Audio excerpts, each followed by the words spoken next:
Votre chat vous fixe à travers la fenêtre. Dehors, les oiseaux chantent. Devriez-vous le laisser sortir? Cette question divise les propriétaires depuis des décennies. D'un côté, les défenseurs de la vie extérieure invoquent l'instinct naturel et l'épanouissement. De l'autre, les partisans de l'intérieur citent la sécurité et la longévité. Mais que dit la science? 50 ans de recherche vétérinaire ont accumulé des données massives. Espérance de vie, santé, bien-être. Les résultats vont vous surprendre. Aujourd'hui, explorons cette question avec toute la rigueur scientifique qu'elle mérite.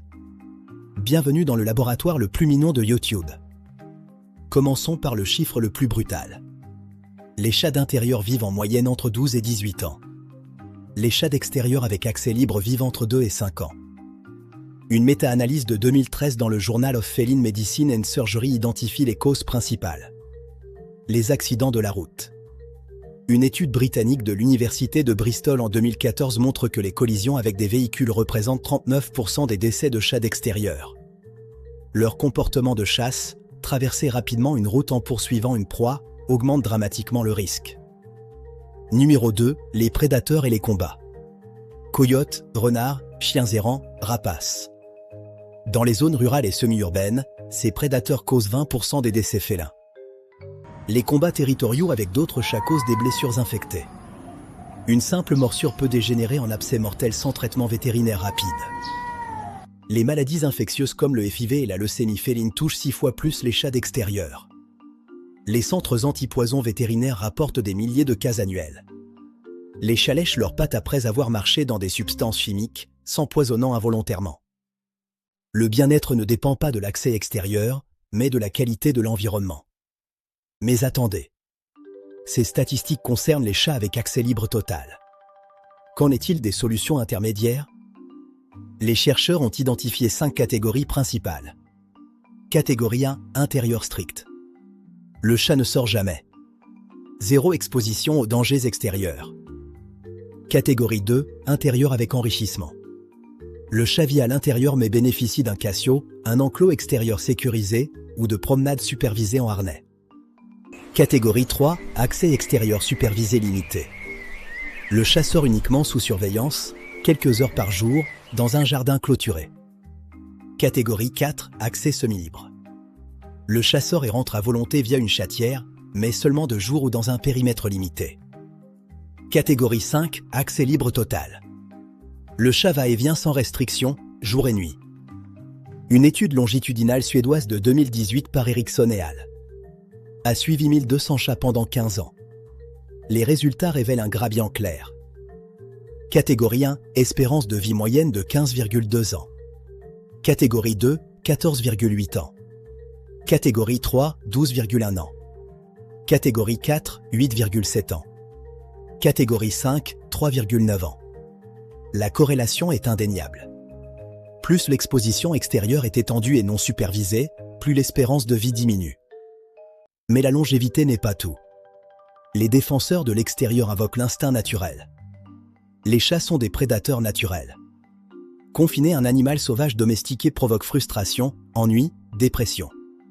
L'extérieur offre stimulation sensorielle, exercice physique, expression des comportements innés. Une recherche néo-zélandaise compare les niveaux de cortisol. Surprise, les deux groupes montrent des niveaux similaires, mais avec des causes différentes. Les chats d'extérieur subissent un stress aigu intermittent. Rencontres territoriales, prédateurs potentiels, bruits urbains. Leur cortisol spike périodiquement puis redescend. Les chats d'intérieur mal enrichis subissent un stress chronique de faible intensité. Ennui, sous-stimulation, frustration.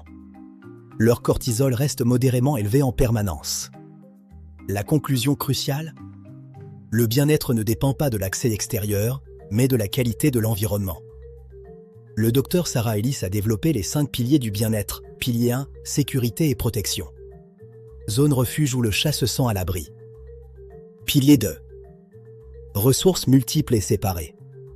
Nourriture, eau, litière, zone de repos. Pilier 3, opportunité de jeu et de prédation. Le comportement de chasse est un besoin biologique. L'extérieur le satisfait via les proies réelles. L'intérieur nécessite des jouets interactifs, des séances de jeux structurés, des puzzles alimentaires. Pilier 4, interaction sociale positive. Les chats d'extérieur peuvent subir des interactions sociales négatives avec des chats étrangers. L'intérieur, s'il est multi-chat, nécessite une gestion attentive. Si le chat est seul, l'interaction humaine de qualité devient cruciale. Pilier 5, environnement prévisible et stable. Les chats sont des créatures de routine. Une étude britannique de 2019 publiée dans Applied Animal Behavior Science démontre que les chats d'intérieur vivant dans des environnements hautement enrichis montrent des marqueurs de bien-être identiques, parfois supérieurs, aux chats d'extérieur. L'enrichissement inclut arbre à chat multiniveau, accès aux fenêtres avec vue sur l'extérieur, jouets rotatifs, herbe à chat cachette multiples, séances de jeux quotidiennes, stimulation olfactive. L'espérance de vie raconte une histoire. La qualité de vie pendant ces années en raconte une autre. La santé physique révèle des compromis. Les chats d'intérieur présentent des risques spécifiques. Une méta-analyse vétérinaire de 2017 montre que 40% des chats d'intérieur sont en surpoids ou obèses, contre 12% des chats d'extérieur. L'obésité féline cause diabète, arthrite, maladie cardiaque, stéatose hépatique. Ces pathologies peuvent diminuer l'espérance de vie même dans un environnement intérieur sécurisé. Inversement, les chats d'extérieur qui survivent accumulent des blessures chroniques. Morsures cicatrisées, fractures anciennes, infections parasitaires. Jusqu'ici, nous avons discuté du bien-être du chat, mais qu'en est-il de l'environnement? Cette dimension transforme le débat en question éthique. Une recherche explosive publiée dans Nature Communication en 2013 par l'Océal a quantifié l'impact des chats domestiques sur la faune sauvage aux États-Unis. Les chats domestiques tuent entre 1,3 et 4 milliards d'oiseaux annuellement et entre 6,3 et 22,3 milliards de mammifères. Les chats errants causent la majorité de cette prédation. Mais les chats domestiques avec accès extérieur contribuent significativement. Dans un contexte de déclin global de la biodiversité, chaque facteur compte.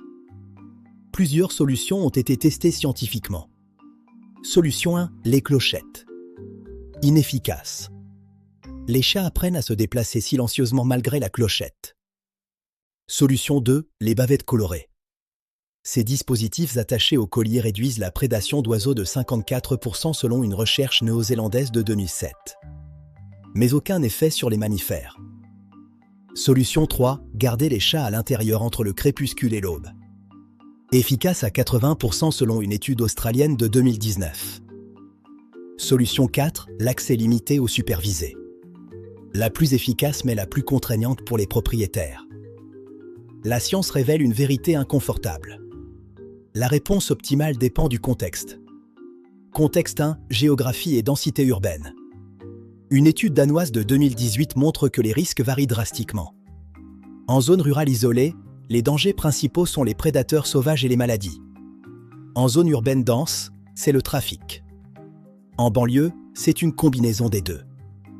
Contexte 2, l'âge du chat. Les chatons et les jeunes chats bénéficient plus de l'enrichissement extérieur pour leur développement sensoriel et moteur. Mais ils sont aussi plus vulnérables. Les chats âgés, avec mobilité réduite et immunité affaiblie, sont beaucoup plus à risque à l'extérieur. Contexte 3, historique du chat. Un chat ayant vécu toute sa vie à l'intérieur s'adaptera difficilement à l'extérieur. Un chat ancien d'extérieur souffrira de confinement soudain. Contexte 4, ressources du propriétaire. Un propriétaire avec temps, énergie et moyens financiers peut créer un environnement intérieur exceptionnellement enrichi. À l'inverse, un propriétaire surchargé ne pourra offrir ni enrichissement intérieur adéquat, ni supervision extérieure sûre. Dans ce cas paradoxal, l'accès extérieur non supervisé, bien que risqué, peut offrir plus de bien-être qu'un intérieur stérile et ennuyeux. Face à cette complexité, les solutions hybrides émergent. Le Casio. Enclos extérieur sécurisé, grillagé, attaché à la maison ou accessible par chatière. Le chat expérimente les stimuli extérieurs, soleil, vent, odeur, son, sans les dangers. Le meilleur des deux mondes. De plus en plus populaire, particulièrement chez les jeunes propriétaires urbains. L'entraînement nécessite patience et technique. Certains chats s'adaptent facilement. D'autres résistent. Une recherche de 2020 montre que 65% des chats peuvent s'habituer au harnais avec un entraînement approprié. L'avantage ? Contrôle total sur l'environnement, la durée, les interactions. L'inconvénient ? nécessitent du temps quotidien du propriétaire. Les jardins clôturés avec systèmes anti-évasion. Coût d'installation élevé, mais solution permanente. Ou les chatières programmables qui ne s'ouvrent que le jour. Technologie moderne permettant le contrôle précis. Le chat peut sortir seulement durant certaines heures, souvent les périodes de luminosité où les dangers sont réduits. Certains modèles se connectent aux applications mobiles, permettant un suivi en temps réel. La réponse dépend du contexte. Un appartement au 20e étage versus une ferme rurale isolée. L'âge du chat joue aussi un rôle. Après 50 ans de recherche, quelle est la vérité? La science ne prescrit pas une réponse unique. Elle éclaire les compromis.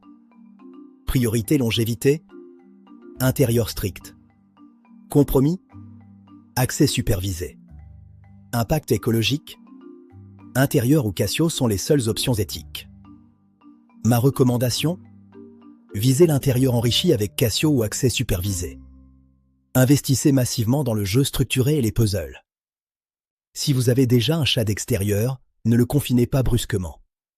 La transition cause un stress sévère. Graduellement, introduisez des périodes intérieures progressivement croissantes avec enrichissement intensif. Dites-nous en commentaire, votre chat est-il d'intérieur ou d'extérieur?